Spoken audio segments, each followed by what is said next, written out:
அனைத்து கால்நடை தோழர் அனைவருக்கும் வணக்கம். இப்போ நம்ம என்ன இந்த வீடியோல பார்க்க போறோம் அப்படின்னு பாத்தீங்கன்னா, நம்ம யூடியூப் சேனலுக்காண்டி சரிங்களா ஒரு சோனி கேமரா ஒன்று வாங்கியிருக்கோம். அதே மாதிரி பாத்தீங்கன்னா ஒரு சோனில வந்து பாத்தீங்கன்னா இது கிட்லென்ஸ் ஒன்று வாங்கியிருக்கோம் சரிங்களா. அது போக பாத்தீங்கன்னா அடிஷனலா நம்ம ஒரு மைக் வாங்கியிருக்கோம் சரிங்களா. ஹோலிலேண்ட் அப்படின்னு ஒரு மைக் ஒன்று வாங்கியிருக்கோம். இதோட பிரைஸ் எவ்வளோ அப்படிங்கிறத நான் வீடியோல கடைசியில சொல்றேன் சரிங்களா. நீங்க இந்த சோனி யூஸ் பண்றீங்க, இந்த ZV E10 Mark II Sony camera சரி, இந்த கேமரா வாங்கிட்டோம். நம்ம யூடியூப் சேனலுக்காண்டி தான் வாங்கியிருக்கோம். இது எப்படி இருக்கு அப்படின்னு தெரியல. இப்போ நம்ம செல்லுல தான் வீடியோ எடுத்துட்டு இருக்கோம். இதுக்கப்புறம் நம்ம செல்லு இந்த கேமரா மூலமா நம்ம வீடியோ எடுக்கணும், நம்ம அடுத்த கட்ட நடவடிக்கை போகணும் அப்படிங்கிறதுக்காண்டி நம்ம போறோம் சரிங்களா. இப்போ நீங்க வந்து பாருங்க இந்த கேமரா எப்படி இருக்கு அப்படின்னு நீங்க பார்த்தா உங்களுக்கு தெரியும். பாத்தீங்கன்னா சோனி பாருங்க, அந்த கேமரா எப்படி இருக்கு பாருங்க, கேமரா எப்படி இருக்குன்னு பாருங்க.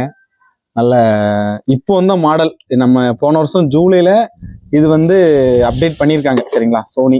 இது வந்து யூடியூப் சேனல் நடத்துறவங்களுக்காண்டியே இந்த கேமரா வந்து சோனியில வந்து இது பண்ணியிருக்காங்களா, அப்டேட் பண்ணியிருக்காங்களாம்.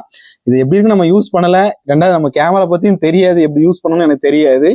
பட் நம்ம வாங்கியாச்சு, எப்படி இருக்குன்னு தெரில. அதுக்கப்புறம் பார்த்தீங்கன்னா கிட்லென்ஸ் என்ன பாருங்க, இது 16 to 50 mm. இங்க பாருங்க இந்த கிட்லென்ஸ் ஒன்று வாங்கியிருக்கோம், இது பார்த்துக்கோங்க. இது எல்லாமே சோனி தான், நம்ம பிராண்டடா இப்போ கெனான் இதெல்லாம் சொன்னாங்க. பட் நம்ம விவசாய ஆர்வலர் நம்ம யூடியூப் சேனல் நடத்துறவங்க பார்த்தீங்கன்னா அவங்க சோனி வச்சிருக்காங்க. அவங்க நம்மகிட்ட என்ன சொன்னாங்க பார்த்தீங்கன்னா, நீங்க சோனி கேமரா வாங்குங்க, அதான் பெஸ்டா இருக்குன்னு சொன்னாங்க. அதான் நம்ம வாங்கியிருக்கோம். அதுக்கப்புறம் பார்த்தீங்கன்னா இப்போ மைக் வந்து பார்த்தீங்கன்னா நம்ம வந்து டிஜிடெக் மைக் வச்சிருக்கோம். அடிஷனலா இன்னொன்று என்னன்னா, சோனிக்கு வந்து சார்ஜர் போடுறதுக்கு ஒரு சார்ஜர் இது ஒன்று வாங்கியிருக்கோம். அது போக பார்த்தீங்கன்னா ஒரு பேட்டரி ஒன்று வாங்கியிருக்கோம். அதுக்கப்புறம் நம்ம மைக்கு இருக்கலே ஒரு யூடியூபருக்கு வந்து மெயினாக வந்து பார்த்தீங்கன்னா மைக்கு தான் ரொம்ப ரொம்ப இம்பார்ட்டன்ட்.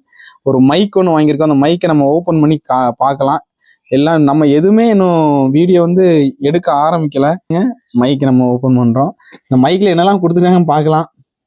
ஃபர்ஸ்ட் பார்த்தீங்கன்னா ரிசீவர் வந்து இதில் 3 கொடுத்துருப்போம்னு சொன்னாங்க. இது ஃபோனுக்குள்ள ரிசீவர் 1. அதுக்கப்புறம் பார்த்தீங்கன்னா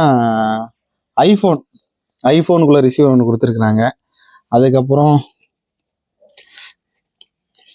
பார்த்தீங்கன்னா இது வந்து நமக்கு ஃபுல்லா நம்மளுடைய மைக்கு ரிசீவரும் இதில் உள்ள கொடுத்துருங்க. கேமரா ரிசீவர் இது உள்ள தான் கொடுத்துருக்காங்க. நீங்கள் ஓப்பன் பண்ணவே இல்லை.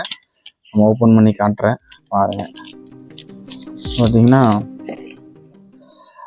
ஓப்பன் பண்ணுறோம், கொடுத்துருக்காங்க பாருங்க, மைக்கு ஒன்று கொடுத்துருக்குறாங்க. இது எல்லாருமே யூஸ் பண்ணுறாங்க, நான் நல்லா இருக்குன்னு சொல்கிறாங்க. நீங்கள் யூஸ் பண்ணுறீங்க அப்படின்னு பார்த்தீங்கன்னா அது எப்படி இருக்குன்னு வந்து சொல்லுங்கள், சொன்னால் ரொம்ப நல்லாயிருக்கும். அதே மாதிரி இங்கே பாருங்க கொஞ்சம் என்ன பாருங்க, இது ரிசீவர் சரிங்களா, ரிசீவர் ஒன்று கொடுத்துருக்குறாங்க. அதுக்கப்புறம் வேற அந்த இது மேக்னெட் மூலமாக நம்ம வச்சையும் வீடியோ எடுக்கலாம். பட் நம்ம அப்படியும் எடுக்க வேண்டாம், நம்ம இந்த முறையிலும் எடுக்கலாம் உங்களுக்கு. என்ன பாருங்க, நம்ம சட்டையில வந்து நம்ம நார்மல் மைக்கு மாதிரி என்ன பாருங்க, இதுல இது வந்து அட்டாச் பண்ணி நம்ம சட்டையில வந்து மாட்டி வச்சு கூட நம்ம வீடியோ எடுக்கலாம்னு சொல்லியிருக்காங்க. மேக்னெட் கொடுத்துருக்காங்க, இப்படி கழுத்தோடி போட்டு இந்த ஒட்டி வைக்காண்டி இதை போட்டிருக்காங்க பாருங்க. என்ன கொடுத்துருக்காங்கன்னு பார்த்தீங்கன்னா 2 கொடுத்துருக்காங்க, மொத்தம் 3 கொடுத்துருக்காங்க. இது இந்த பஞ்சு மாதிரி இருக்கும் சரிங்களா. இது வந்து நம்ம காத்தடிச்சுன்னா அந்த இதை சரி பண்ணி விடுறதுக்காண்டி. அடுத்து வேற என்ன கொடுத்துருக்காங்கன்னு பார்க்கலாம். மெயின் நமக்கு இது என்னன்னா கேமராவும் மைக்கும் வந்து அந்த ரிசீவரையும் வந்து கனெக்ட் பண்ணக்காண்டி இது கொடுத்துருக்காங்க. இதை நம்ம யூஸ் பண்ணோம், எப்படி இருக்கு அப்படிங்கிறது தெரியல. பட் நீங்க யூஸ் பண்றீங்க அப்படின்னா நீங்க சொல்லுங்க, கமெண்ட் பாக்ஸ்ல சொல்லுங்க எப்படி இருக்கு, கேமரா எப்படி இருக்கு. கேமரா நம்ம மாட்டி பார்ப்போம் எப்படி இருக்குன்னு பார்ப்போம்.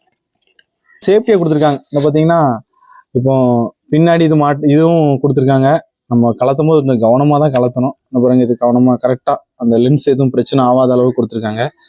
அதே மாதிரி பார்த்தீங்கன்னா ஃப்ரெண்ட்லேயும் இது கொடுத்துருக்காங்க. நம்ம கேமராலாம் மாட்டலாம். ஆனால் நல்ல ஃபோட்டோலாம் எடுத்து பார்த்தோம், ரொம்ப தெளிவாக இருக்குது, ஒன்றும் பிரச்சனை இல்லை. மாட்டும் போது பார்த்தீங்கன்னா ரொம்ப கவனமாக மாட்டுங்க. நம்ம புதுசாக வாங்கினோன்னே எனக்கு மாட்ட தெரில.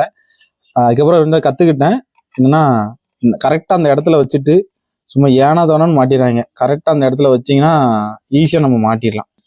இந்த லைட்டாக அப்படி ஒரு ஷேக் பண்ணிங்கன்னா அவ்வளோதான், டக்குன்னு ஒரு சவுண்ட் வரும், முடிஞ்சு. பாருங்க, கேமரா நல்ல குவாலிட்டியாக தான் இருக்குது, பார்க்க சிம்பிளாக இருக்குது, நல்லாவும் இருக்குது கேமரா. இதை ஆன் பண்ணோன்னே இந்த கேமரா வந்து ஜூமிங் வந்து எப்படி ஆகுதுன்னு மட்டும் பாருங்க. பாருங்க, பார்த்தீங்களான்னு தெரில, வெளியே வந்துட்டான். நம்ம ஆஃப் பண்ணால் டக்குன்னு உள்ளே போயிடும். பொதுவாக இந்த கேமரா யூஸ் பண்ணும்போது ஆன் ஆஃப் சரிங்களா, தேவையில்லைன்னா டக்குன்னு ஆஃப் பண்ணிடுங்க, ஆன் பண்ணிக்கிடுங்க. நமக்கு ஒருத்தர் சொன்னது. நல்லா இருக்கு, கேமரா நல்லா இருக்கு. நம்ம இந்த அளவு நம்ம சேனல் மேலே வந்திருக்கு அப்படின்னா நம்ம சப்ஸ்கிரைபர் சப்போர்ட்னால தான் இவ்வளோ தூரம் நம்ம மேலே வந்திருக்கோம்.